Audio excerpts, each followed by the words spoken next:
하나님께서 오늘 우리들에게 주시는 말씀은 구약성경 열왕기하 20장 8절의 말씀입니다.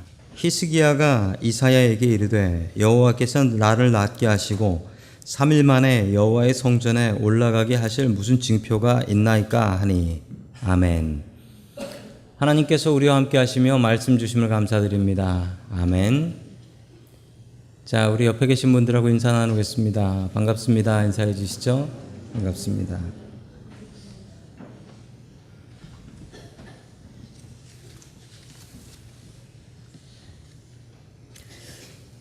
자, 오늘은 첫째, 둘째, 셋째 없고요.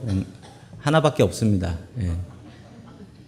그래서 예상하시기에 빨리 끝날라나 보다 그런 거 없습니다. 다 그게 그거예요. 자, 전 시간의 이야기를 계속 이어서 하나님의 말씀을 증거합니다. 히스기야가 살았던 시절은 아주 격동의 시절이었습니다.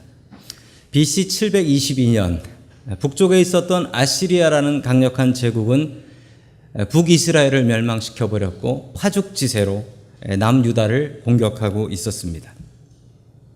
정말이 안타까웠던 시대에 히스기야는 병까지 걸려서 죽게 되죠. 그렇지만 히스기야는 기도를 통하여 그 병을 고치게 되고 살아나게 됩니다. 자, 계속되는 두 번째 히스기야의 기도에 대한 이야기입니다. 오늘 증거 있나요? 라는 말씀으로 말씀 증거하겠습니다. 여러분들 마음속에 증거를 찾을 수 있길 축원합니다. 아멘. 자, 열왕기하 20장 5절의 말씀을 우리 같이 보겠습니다. 시작. 너는 되돌아가서 내 아버지 주권자인 히스기야에게 전하여라. 내 조상 다윗을 두고 나 하나님이 말한다. 내가 기도하는 소리를 내가 들었고 내가 흘리는 눈물도 내가 보았다. 내가 너를 고쳐주겠다. 사흘 뒤에는 내가 내 성전으로 올라갈 수 있을 것이다. 아멘. 자, 주님께서 히스기야에 무엇을 보셨다고 합니까? 기도와 눈물을 보셨다라고 합니다. 기도와 눈물. 주님께서 우리를 보실 때 무엇을 보실까요? 기도와 눈물 보십니다. 주님께서 뭐 좀 보자라고 할 때 보여드릴 게 있어야지. 우리 예배 드릴 때 우리에게 필요한 것은 기도와 눈물입니다. 주님 앞에 보여드릴 기도와 눈물이 있는 인생들 되기를 주님의 이름으로 축원합니다. 아멘. 자, 치료를 받았다라고 하면 치료를 받고 어떻게 된다라고 합니까? 사흘 뒤에 내가 주의 성전으로 올라갈 수 있을 것이다. 완벽한 치료입니다. 완벽한 치료받으면 무엇을 하는 거냐면 치료받고 나면 성전에 가서 예배드리는 거예요. 주님 앞에 우리가 건강 달라고 기도해야 됩니다. 그 기도하는 가장 큰 이유가 무엇이어야 합니까? 주님, 내가 성전에서 예배할 수 있게 해주십시오. 그래서 나한테 건강 주십시오. 이렇게 기도해야 됩니다. 주님께서는 분명히 말씀하십니다. 치료받은 뒤에 내가 성전 가서 예배할 수 있다. 자, 그런데 성전을 어떻게 한다고 합니까? 성전에 올라갈 수 있다라고 하죠. 왜 성전을 올라간다고 할까요? 저희 교회 성전도 이제 올라가게 되어 있습니다. 대부분의 성전은 이렇게 계단으로 올라가게 되어 있습니다. 내려가는 성전도 한국 가면 좀 있습니다. 지하실에 있는 교회들이 있어요.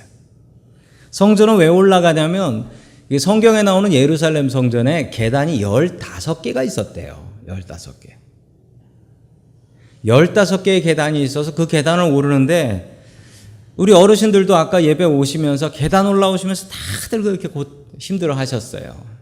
이 계단 오르는 게 건강한 사람한테는 쉬운 일이지만 건강하지 않은 분들, 연세 드신 분들한테는 계단 오르는 게 엄청 곤욕이에요. 그러므로 우리가 주님 앞에 기도해야 됩니다. 하나님, 내가 저 계단을 오를 힘을 허락하여 주시옵소서. 자, 그래서 예배할 수 있게 해 주시옵소서. 자, 그렇게 기도해야 됩니다. 자, 계속해서 6절의 말씀을 같이 보겠습니다. 시작. 내가 너의 목숨을 15해 더 연장시키고 이 도성을 성문 곳에서 구원하여서 이 도성을 보호하겠다. 내 명성을 지키기 위해서라도 그리고 내 종 다윗을 모아서라도 내가 이 도성을 보호하겠다. 아멘. 자, 병 낫기를 위해서 기도했습니다. 하나님, 내가 병 걸려 죽게 되었는데 하나님, 내 병 좀 낫게 해주십시오. 이렇게 기도를 했어요. 그런데 하나님께서는 응답하시는데 그래, 네 병이 나아서 사흘 뒤에 성전에 갈 거다 라고 얘기하셨습니다. 그럼 된 거잖아요. 근데 6절부터 나와요. 6절에 뭐라고 나오냐면 네 목숨만 연장하는 것이 아니라 이 도성 예루살렘 성이에요. 아시리아 왕 손에서도 구원해 주겠다. 이건 기도한 게 아니에요. 이건 기도한 게 아니에요. 그런데 하나님께서 그냥 응답해 주셨어요. 히스기야의 마음을 알았기 때문입니다. 저 큰 나라 아시리아가 북이스라엘을 멸망시키고 겨우 2지파밖에 안 되는 남유다 예루살렘 성까지 왔어요.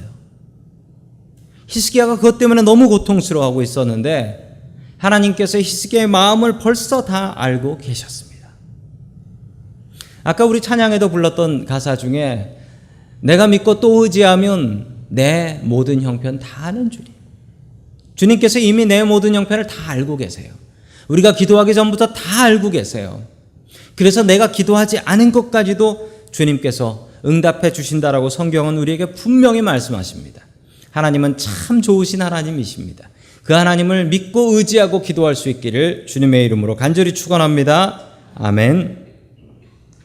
자, 계속해서 7절 말씀 봅니다. 시작.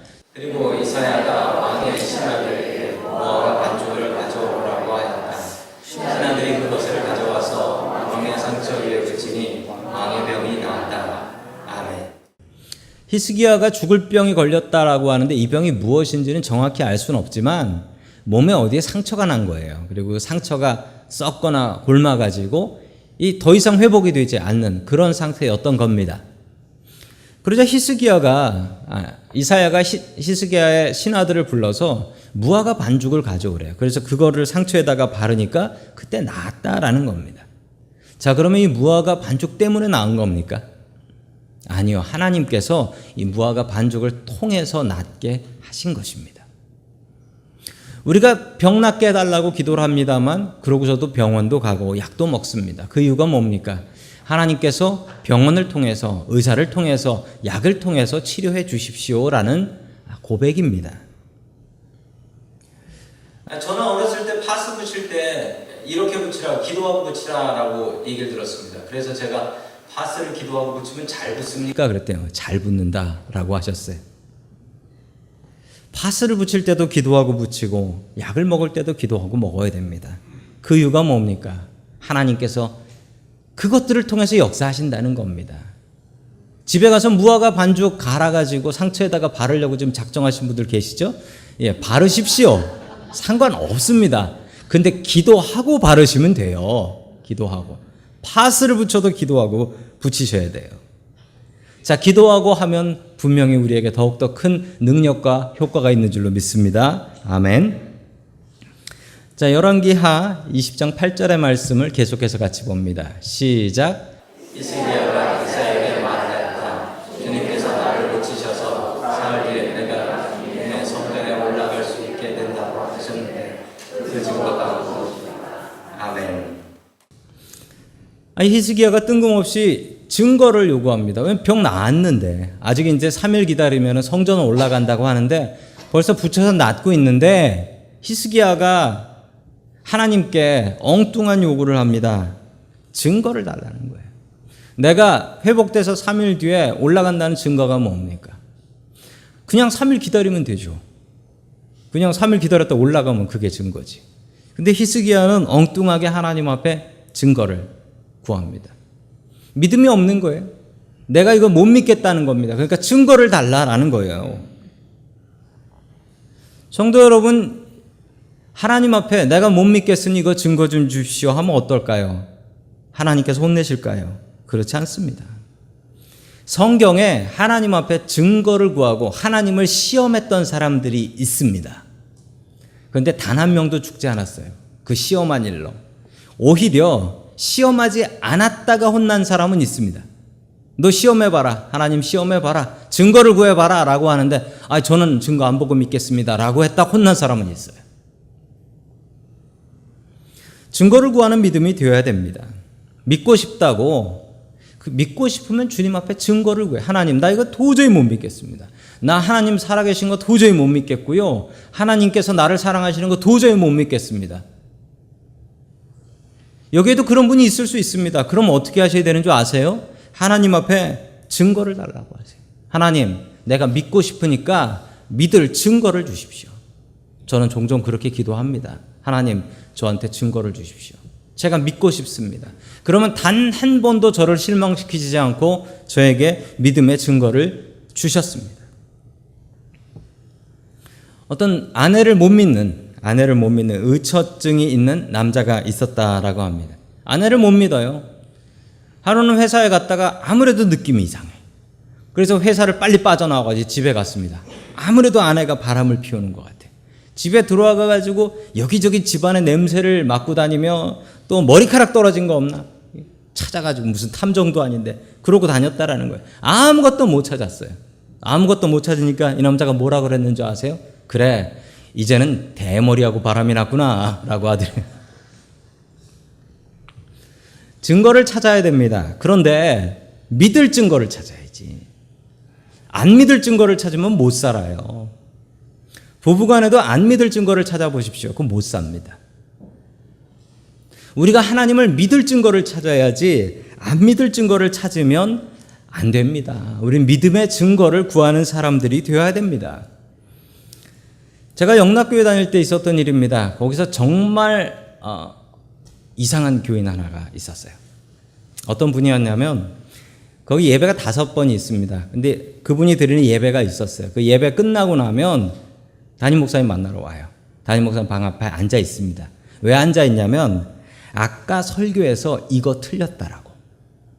그거 찾아가지고 오는 사람이에요. 매주. 그리고 주보에 뭐가 틀렸다라고 따지고. 근데 그분이 왜 그러냐면 그분 아버지가 그러셨어요. 그분 아버지가 한경직 목사님한테 그러셨고 또 아들이 그러는데 그분이 대학교 교수입니다. 근데 그분의 또 아들, 손잡벌 되는 분이죠. 자, 아들도 또 그 일을 하고. 너무 안타깝더라고요. 근데 그분 신앙이 어떻게 되었겠습니까? 안 믿을 증거만 찾으니까 믿음이 없어지더라고요. 못 믿게 되더라는 겁니다. 믿음의 증거를 찾아야 됩니다. 믿을 수 있는 증거를 찾아야 돼요. 제가 미국에 오게 된 여러 가지 이유가 있는데 하나님께서 인도해 주신 여러 가지 이유가 있는데 그중에 제일 먼저 난 미국 가보고 싶다라는 마음을 처음 들게 하셨던 분이 있어요. 제가 학원에서 영어를 배웠는데 그 학원 영어 선생님이었습니다. 근데 그 영어 선생님이 대단한 분이었어요. 그 당시에 학원비가 15,000원인가 했던 것 같아요. 15,000원 정도 했는데 새벽 6시. 근데 그 당시에 그 유명한 선생님은 그 학생들 수강료의 70%를 가져갔대요. 70% 정도를. 제가 계산을 해보니까 300명이 앉아있는데 머리가 다 10,000원짜리로 보이더라고요. 그러니까 300만 원, 그때 그 회사 다니던 사람들이 한 50만 원 받았거든요. 신입사원이. 대단한, 그분은 그렇게 6클래스를 했어요. 계산이 안 나오는 거예요. 아이고, 저분은 선생님 같지도 않다. 저분은 돈독이 오른 사람이다. 그 생각이 들고 나니까 속으로 저렇게 비싼 선생님이 잘 가르치나 보자. 제 마음이 그랬던 것 같아요. 그래서 선생님 틀리는 걸 찾자고 열심히 찾았습니다. 내가 보니까 이건 틀렸어. 그래가지고 선생님 찾아가서 이거 틀렸다고 그랬더니만 선생님이 저를 무척 혼내셨어요. 제 태도가 나쁘다고 혼내셨어요. 학생이 선생님을 믿어야지 학생이 선생님 안 믿으려고 작정하고 이러면은 너만 손해야 그러더라고요. 그때 제가 크게 회개를 하고 그때부터 그 선생님을 믿고 열심히 배웠습니다. 그러고 나니까 영어가 좋아지기 시작하더라고요. 그리고 속으로 드는 생각이 미국 한번 가보고 싶다. 그때 처음으로 그 마음이 들었습니다. 믿을 증거를 찾아야 됩니다. 안 믿을 증거 찾으면은 못 믿고 못 삽니다. 믿을 증거 찾아야 돼요. 자, 계속해서 10절 말씀 같이 보겠습니다. 시작. 히스기야가 대답하였다. 내 그림자를 10도 더 나아가게 하는 것이 쉬운 일일 것 같습니다. 그러므로 그림자가 10도 뒤로 물러가게 해주십시오. 아멘. 히스기야가 엉뚱한 요구를 합니다. 그 엉뚱한 요구가 뭐냐면 해가 앞으로 나가니까 앞으로 나가는 건 너무 쉽대. 빨리 나가게 이건 아니래. 이거로는 내가 믿을 수가 없다는 거예요. 그래서 히스기야가 무슨 요구를 하냐면 해가 뒤로 10도 가게 해달라라는 겁니다. 이건 좀 너무 과한 요구죠. 왜냐하면 해가 하나인데 이게 10도 뒤로 가면 전 세계 시간이 다 늦춰지는 거 아니에요. 전 세계 시간이 다 늦춰지는 거예요. 지금 우리가 살고 있는 시간은 이 히스기야가 늦춰놓은 시간입니다. 이런 엉뚱한 요구, 하나님께서는 이런 거 되게 싫어하시거든요. 하나님은 질서의 하나님이셔서. 그런데 히스기야가 이렇게 기도하니까 하나님이 뭐라고 그러셨나요? 알았어 하고 그냥 그대로 해주세요. 히스기야에게 믿음을 주려고 해를 뒤로 돌렸다니까요. 하나님께서는 이런 분이십니다. 내가 믿겠다고 하나님 앞에 증거를 달라고 하면 하나님께서는 해를 돌려서라도 증거를 주시는 분이시라는 거예요. 성도 여러분들에게는 증거가 있습니까? 여러분들 마음속에 믿음의 증거가 있냐고요. 내 믿음 흔들리고 보이는 것 없고 절망 속에 좌절 속에 하나님 살아계신가? 하나님 나 생각하시는가? 이럴 때 그래, 아니야, 하나님 계셔 라고 할 수 있는 증거가 있습니까? 이 증거가 있으면 믿음이 든든해집니다. 믿음이 흔들리지 않습니다. 성도 여러분들에게 이 증거는 무엇입니까? 아시는 분은 아시지만 저는 미국에 처음에 유학으로 왔습니다. 목회학 박사 공부하려고 미국에 처음 나왔었습니다. 2005년에. 저의 과거를 아시는 분들이 계실 거예요. 제가 그때 학생으로 와가지고 저희 교회에서 팔타임 부목사로 있었던 거, 청년부 부목사로 있었던 거 기억하시는 분들 계실 겁니다. 이 목회학 박사라는 게 졸업률이 25%밖에 안 돼요. 왜 25%밖에 안 되는 과정이 그렇게 힘들어서 그런 게 아니라 다들 목회하시는 목사님이라 바빠가지고 이 논문을 쓸 수가 없기 때문에 그 졸업률이 한 25% 정도밖에 안 돼요. 저도 부목사를 하다가 담임 목사가 되고 나서 목회하기에 바쁘니까 설교 준비하고 목회하기에 바쁘니까 완전히 이거 놓고 있었어요. 졸업할 생각 없었고, 아니 75%가 졸업을 안 하는데 내가 왜 졸업을 해야 돼? 라는 생각을 가지고 있었던 겁니다. 근데 어느 날 학교에서 레터 하나가 날라왔어요.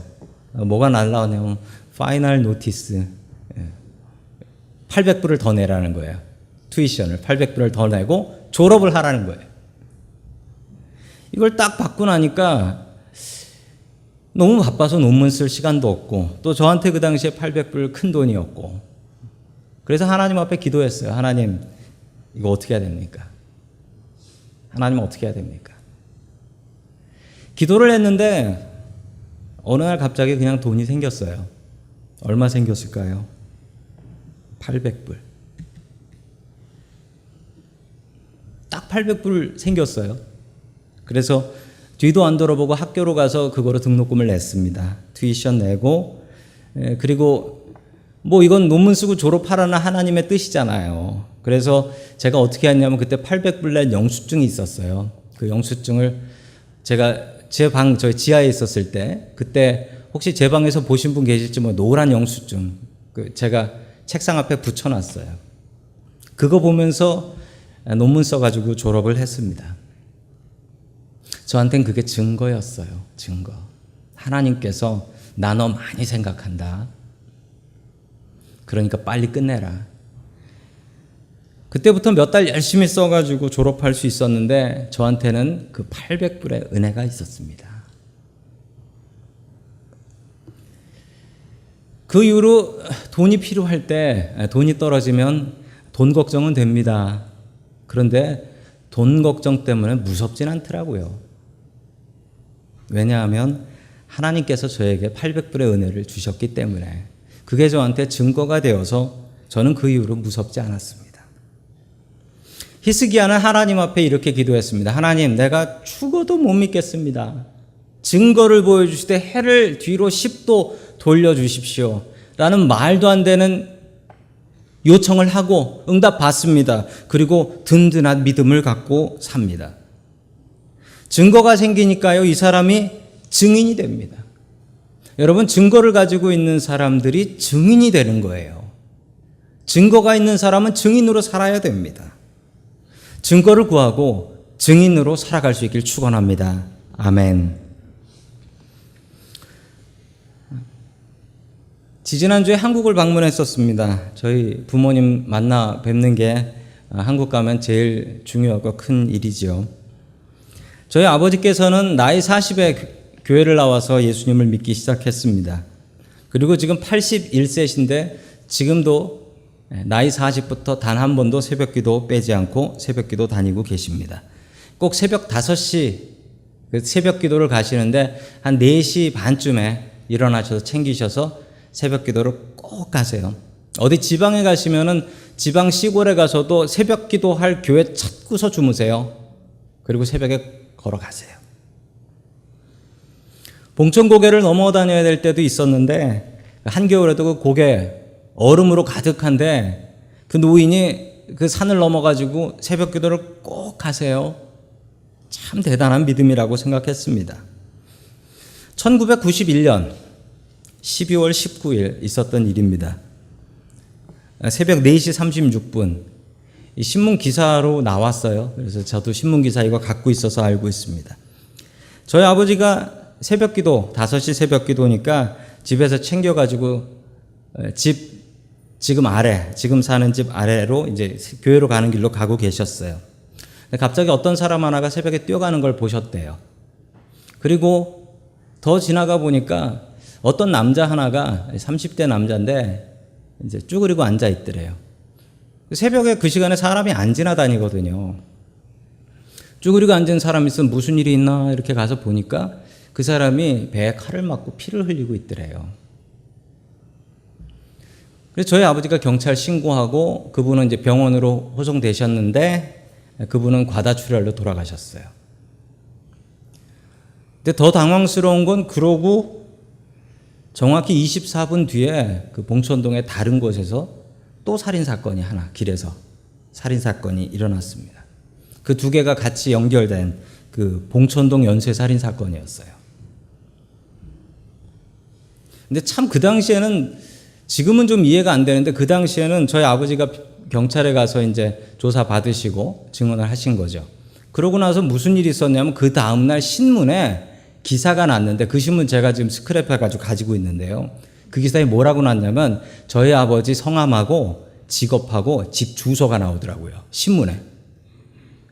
그러고 나니까 그 용의자로 잡힌 사람인데 그 잡힌 사람의 가족이 그 다음날 찾아왔어요. 그리고 자기 아들이 잡혀 들어갔으니까 증언을 좀 바꿔달라고. 저 정말 괴로웠습니다. 학교 끝나고 집에 가보면 집 앞에 모르는 사람이 있는 거예요. 그래도 참 감사했던 것은 저희 아버지가 새벽 기도 가는 시간이 매번 그 시간인데 그 지나가는 그 사람이 저희 아버지를 찌를 수도 있었는데 저희 아버지를 안 찌르고 그냥 간 거예요. 저희 아버지는 그 사람을 봤죠. 아버지께서 용기를 내셔서 증언을 하셨고 그리고 그분은 감옥에 갔습니다. 참 용감하신 분이라고 생각했어요. 가끔은 지금도 한국 가보면 아버지가 자랑 삼아 이런 얘기를 하세요. 얼마 전에 길에서 소매치기가 도망가는데 다리 걸어 넘어뜨렸다 뭐 이런 얘기를 하세요. 그래서 아버지 80 하나인데 좀 그러지 마시라고. 근데 자꾸 그러세요. 연세 드시는데. 그리고 아직도 나 아직 뛸 수 있다 그러세요. 저희 아버지는 증거가 있으셨습니다. 증거가 있으니까 증인이 되었습니다. 우리도 증거를 찾아야 됩니다. 믿을 증거, 믿을 증거. 못 믿겠으면 그냥 그러려니 하고 넘어가지 마세요. 못 믿겠으면 하나님 나 이거 못 믿겠으니까 나한테 증거를 주세요. 이렇게 기도해야 됩니다. 한 주간 동안 살아가면서 얼마나 예수님을 증거하며 사셨습니까? 예수님 살아계십니다. 교회 다니세요. 예수 믿으세요라고 얼마나 이야기하셨습니까? 안 하셨으면 다시 한번 마음속을 살펴보세요. 나한테 혹시 증거가 없는 게 아닌가? 저는 제 평생 주님 증언하는 증인의 삶을 살려고 작정을 했습니다. 그 이유는 저에게 증거가 있기 때문입니다. 믿음이 약해질 때 우리의 믿음을 붙잡을 수 있는 것은 증거입니다. 성도 여러분들에게는 그런 증거가 있습니까? 어떤 증거입니까? 내가 삶을 살아오면서 나를 붙들어 주신 증거, 하나님의 증거가 여러분들에게는 있습니까? 찾으시고 그걸 붙잡으셔야 합니다. 증거가 있어야 믿음이 든든해지고 믿음이 든든해져야 증인으로 살 수 있습니다.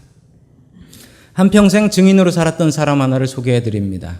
우리 사도행전 9장 12절 말씀입니다. 그는 환상 속에 아나니아라는 사람이 들어와서 자기에게 손을 얹어 시력을 회복시켜 주는 것을 보았다. 아멘. 사도 바울의 이야기입니다. 그의 이름 사울이었을 때 그는 다마스커스에 있는 시리아의 다마스커스에 예수 믿는 사람들 잡아 죽이기 위해 가고 있었죠. 그때 갑자기 예수님을 만나고 예수님의 강한 빛으로 눈이 멀어버립니다. 그 눈먼 사울을 아나니아라는 사람을 보내주셔서 그를 통해서 다시 볼 수 있게 되지요.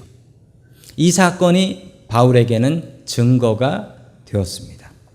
그리고 그는 평생 증인으로 살았습니다. 그는 평생 복음을 전했는데 한 번은 복음을 전하다가 그 동네 사람들이 밉다고 돌로 때려서 죽였습니다. 그리고 성 바깥에 쓰레기장, 그 사람들 죽으면 버리는 쓰레기장에다가 바울을 집어 던져버렸어요.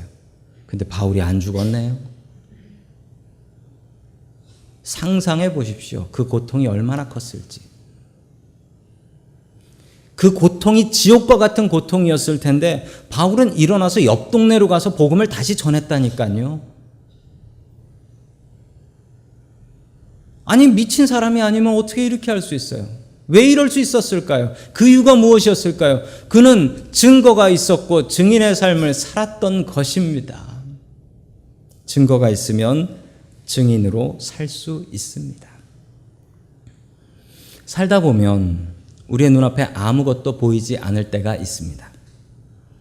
눈앞에 아무것도 보이지 않고 절망밖에 느껴지지 않을 때가 있고 하나님이 계셔?